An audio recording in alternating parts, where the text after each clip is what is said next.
नमस्ते दोस्तों। क्या कभी आपके साथ ऐसा हुआ है कि आप किसी चीज को शुरू तो करना चाहते हैं पर बस टालते रहते हैं, या आपने कोई बड़ा लक्ष्य बनाया पर कुछ समय बाद उसे भूल गए? जैसे सोचिए, एक छात्र है जो रोज सुबह उठकर पढ़ाई का प्लान बनाता है, पर जैसे ही मोबाइल हाथ में आता है समय कहाँ चला जाता है पता ही नहीं चलता। या एक युवा प्रोफेशनल जो अपने पैसे बचाना चाहता है पर हर बार कोई न कोई खर्च आ ही जाता है और अंत में महीने के आखिर में हाथ खाली ही रहते हैं। ये सब छोटी बातें लगती हैं, पर इनका असर हमारी जिंदगी पर बहुत गहरा होता है। हम अपने लक्ष्यों से भटक जाते हैं और कई बार तो अपनी क्षमताओं पर ही शक करने लगते हैं। क्या आपको भी लगता है कि आप में टैलेंट तो है पर उसे सही ढंग से इस्तेमाल नहीं कर पा रहे हैं? आज हम एक ऐसी किताब के बारे में बात करेंगे जो आपकी इस मुश्किल को हल कर सकती है, द साइकोलॉजी ऑफ मनी। ये किताब सिर्फ पैसे के बारे में नहीं बताती, बल्कि ये सिखाती है कि हम पैसे के बारे में कैसे सोचते हैं और कैसे हमारे फैसले हमें अमीर या गरीब बनाते हैं। यह आपको एक बेहतर निवेशक और अपने वित्तीय लक्ष्यों को पाने में मदद कर सकती है। 1. अमीर होना और अमीर बने रहना दो अलग बातें। दोस्तों, पैसा कमाना एक बात है पर उसे बनाए रखना दूसरी। क्या आपने कभी सोचा है कि बड़े बड़े बिजनेसमैन या कलाकार जो खूब पैसा कमाते हैं वो भी कभी कभी सब कुछ गंवा देते हैं, और कभी कभी एक आम इंसान अपनी सूझबूझ से कैसे लाखों करोड़ों की संपत्ति बना लेता है। यहाँ लेखक मॉर्गन हाउसल आपको बताते हैं कि पैसा कमाना जितना मुश्किल है उससे कहीं ज्यादा मुश्किल उसे बनाए रखना है। इसके लिए धैर्य, अनुशासन और विनम्रता की जरूरत होती है। सोचिए, वॉरेन बफे ने इतनी संपत्ति सिर्फ इसलिए नहीं बनाई क्योंकि वो बहुत स्मार्ट हैं, बल्कि इसलिए क्योंकि उन्होंने बहुत कम उम्र से निवेश करना शुरू किया और उन्होंने कभी अपने सिद्धांतों से समझौता नहीं किया। वो लंबे समय तक बाजार में टिके रहे। क्या आप भी अपने पैसे को लंबे समय तक सुरक्षित रख पाते हैं? 2. संयम और धैर्य का महत्व, इनफ को पहचानना। आजकल हर कोई ज्यादा से ज्यादा चाहता है। हम हमेशा दूसरों से तुलना करते रहते हैं, उसके पास ये है तो मुझे भी चाहिए। लेकिन मॉर्गन हाउसल कहते हैं कि हमें पर्याप्त को पहचानना सीखना होगा। जरूरत से ज्यादा लालच हमेशा नुकसानदायक होता है।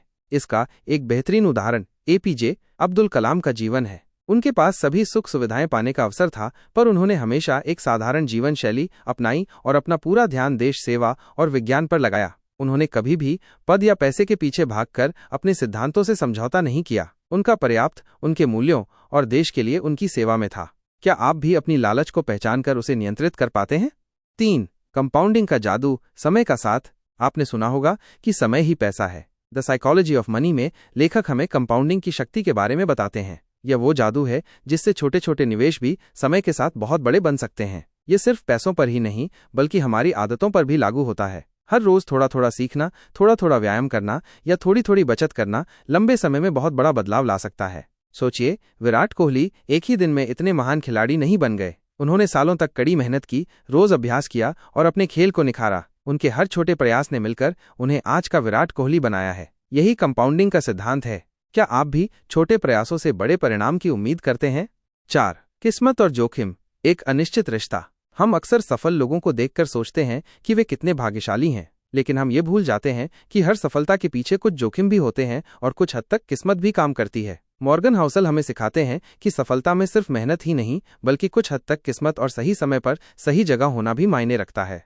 इसका मतलब ये नहीं कि हम मेहनत करना छोड़ दें, बल्कि इसका मतलब है कि हमें जोखिमों को समझना चाहिए और खुद को बचाकर रखना चाहिए। जैसे स्टीव जॉब्स ने एप्पल को बनाने के लिए बहुत जोखिम उठाए, पर उन्होंने हमेशा एक बैकअप प्लान भी रखा। उन्होंने हर बार सीखने की कोशिश की, चाहे वे सफल हों या असफल।